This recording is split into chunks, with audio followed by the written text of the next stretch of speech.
So it's like plywood that you get a lot of carbon out of that turns into coffee for your plants. That's a very simplified version of everything that goes on here. Hey guys, welcome back to Ag with Emma. Today I am in Gilbert, Arizona for my second farm tour. We're gonna call this a farm tour because it's farm related. And I am at Biohumanetics in Gilbert, Arizona. So we are in their big kind of production facility slash warehouse in Gilbert. And it is sometime in January, but I'm on my way back to Iowa. And I found this guy on Twitter and he messaged me because I was looking for places to stop in Arizona. And he's like, hey, pop in over here. I came into this not knowing anything. Like, I didn't know who I was meeting. I didn't know what they were doing. And so I was like, I'm just gonna show up and we're gonna send it. So I was told it was a natural fertilizer. And then I've learned a lot more since being here. So we've already done the whole tour and I'm really excited for you guys to kind of learn about this with me because this is the first kind of step into some fertilizers that I've taken on my channel. So hope you enjoy and I'll catch you at the end. Hi, I'm Lyndon Smith, President and CEO of Biohumanetics. Welcome to our facilities. And we're the makers of HumaGrow, Probiotic Solutions, HumaGrow Turf, Fertile Gold Organics, Mesa Verde Humates, and several other things. And our real claim to fame is to take carbon from the soil in the form of an oxidized coal, either a subbituminous coal or a leonardite material from the ground, and process it and add it to nutrients and make them much more available than they are normally. So we have a full line of fertilizers, foliar feed, soil amendments that changes everything in the environment, makes nutrients better and makes soils healthier and all that kind of thing. And so welcome here. Our base is called microcarbon technology. As you can, this is our logo, Biohumanetics, and then up on the wall there you can see microcarbon technology. That forms the base of everything that we do. Okay, so this is the rest of the team at Biohumanetics. Some of them is Yari, right? Did I say that right? Thank you. And what's your position? What do you do? Director of Research of Humic. Perfect. Yeah. And then this is Daniel. Yeah, He's from Brazil. Yeah. And he's a big field man, right? yes, actually. Agronomist. Agronomist and plant physiologist. Perfect. He's really smart. He knows what he's talking about. And then this is Richard. I'm the Senior Director of Research and Development. I'm Mirella. I'm working with molecular biology. Perfect. So they take this and it can also be applied granularly, so dry and as a liquid. They can apply that dry, but they can also make that into a liquid. Basically, they put KOH and solution in it. They extract some of it right off the get-go and then they put it into the centrifuge and that extracts more of it, and then you get this sludge that kind of comes off. We're just going to call it a sludge. That's like really hardened up stuff, and that's more of what comes off of it when it spins really fast. And then you get this, and that is your humic solution that can go straight into your sprayer with, you know, like 2 gallons of that with like 200 gallons of water or something like that. 20? Not 200, it's 20. So, that is the breakdown. That's all the lab stuff. So if you're like really nerdy and like the lab stuff, you can check them out. So humic substances are plant biostimulants, and they're used to elicit or promote a response in plants that allows them to handle stress better and also to uptake nutrients better. And the way it does this is it provides the plant with more energy for nutrient uptake. It also provides them with the ability or chances to take up nutrients in their roots. And it also increases the rooting of the plant so the plant has more soil, more of the soil volume to exploit for water and nutrients. In the Biohumanetics labs and their office and production facilities, they can create stressful environments for the plants where they do their trials and control groups, and they're able to see the results of what they're doing right here. So I'm going to show you guys, this isn't a Humanetics solution trial, but I'll just kind of show you guys what it looks like to do trials within kind of agriculture and plants, because some of you may not have seen that before. So this is how we kind of test the basis and bring it to a larger scale of production. So this is what trialing looks like. So they have a cheat sheet And then they have, you know, they might color code it. It looks different for everyone, but trialing different plants and different products, you can see that there's variation. So there's a big boy, and then there's a little boy, and then you can see that there's some stress brought onto the plants, but it's all in a controlled environment. So we are in a room, it stays the same temperature, probably all the time. It has the same amount of light, probably all the time. It's on the same schedule. So while they're not in a stressed environment, they can create stress. And Richard just told me that they are watering it with salt, basically salt water. So that's how they're creating a stress environment.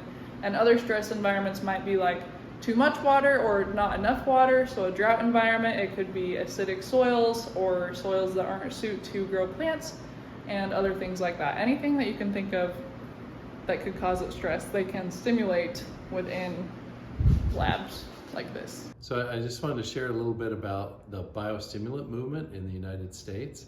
It originated in Europe, but has been coming in from many of us who were in that space for many years. And we started in the United States with the Farm Bill back in 2018.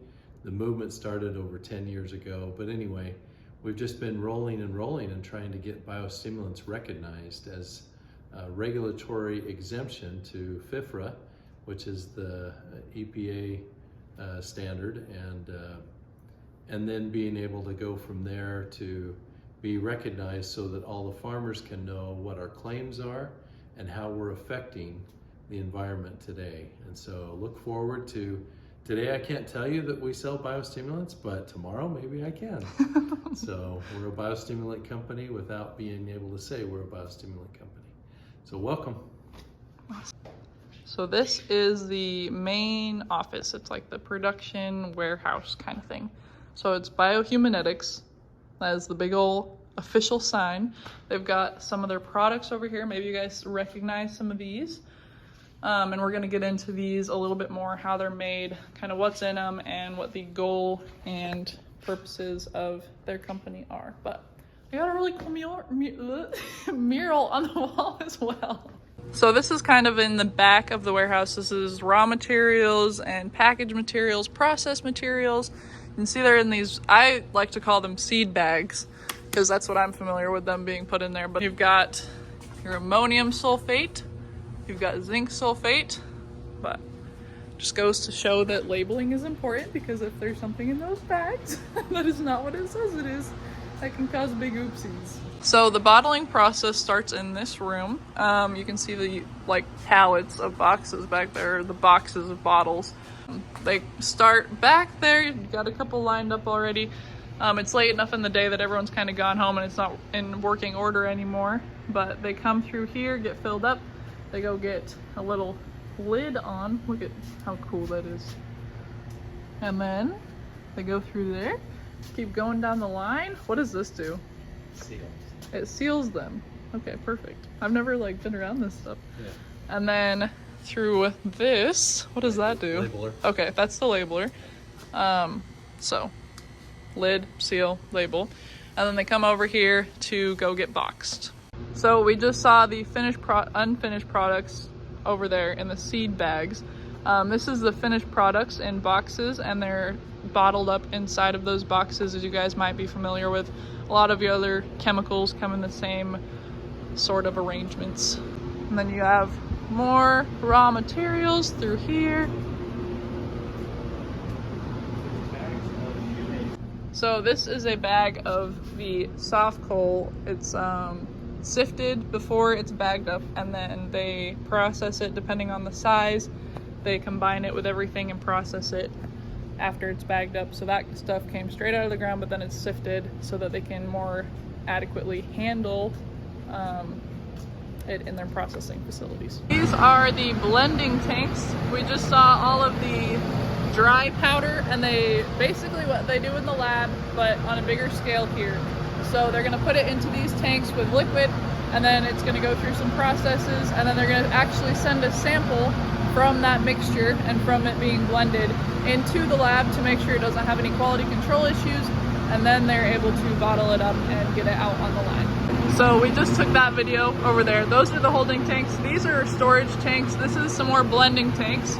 and then it goes through a big centrifuge because just like in the lab, they need to, you know, speed it up really fast and blend all that sludge out so that it doesn't plug up nozzles and sprayers, and just so it's a clean, good mix to send out and produce. And then after it gets spun out in the centrifuge and all cleaned up, you can come into this room and the product either gets sent outside for long-term storage or it comes back into the bottling room. And every product has its own line. So there's different lines for different products that are produced because they make more than one product of fertilizer based on, you know, nutrient requirements or concentration levels or just products in general. So that is storage, bottling. They have all their purpose, values, and vision.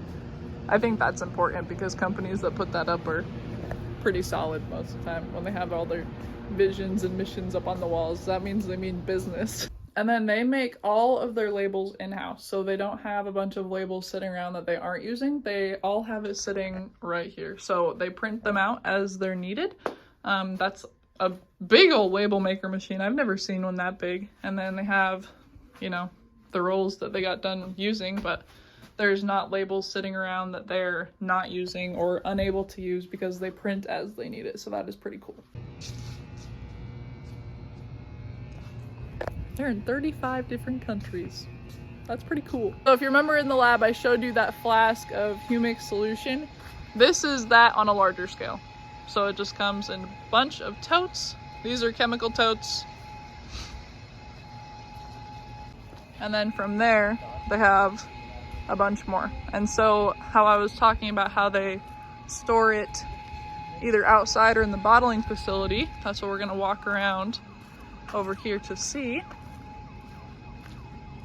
Just like, I just think storage is so cool. So there is the outside long-term holding facility tanks. You can see the labels a little bit, like super nitro. There's a water one. Oh, there's a waste one, not a water one. So that is all outside. On top of having all of this cool stuff around and storage out back, they have, this is basically like a bottler for these big totes. So they can fill one of these totes in 3 minutes. 3 minutes. They set the tote right there, turn that on, and it's just whooshes in there, fills that up in 3 minutes, and then you're good to go. And those totes are all filled. And this whole pile is just raw material from, you'll never guess where. It's from Idaho. So little Emma, Idaho is just feels like home. It's like, it looks like plywood. All the texture and stuff in there. It doesn't break like plywood though. It's pretty, is it heavy? No. I mean, it's light like plywood, but it doesn't break like plywood. Here's a better example of the weight. So that's, yeah, that's like playing with a inflatable ball or something. Highly oxidized carbon. Okay. From ancient times. Yeah. Yeah. There you go. Feels like balsa wood, right? Yeah. Yeah. So they have mines all over the place, and there's different properties that come out of different mines, as you would assume, because there's different events that happen to change kind of the chemical characteristics and the properties behind the material that they get out of those mines all over the place. So there's one in southern Idaho that they kind of started at, and then there's one in New Mexico, and they're kind of all over the place from New Mexico up into Montana, correct? Right, so that is the gist. And then there's also their shipping and receiving kind of bay, so they got a lot of stuff going on back here. Important stuff like basketball.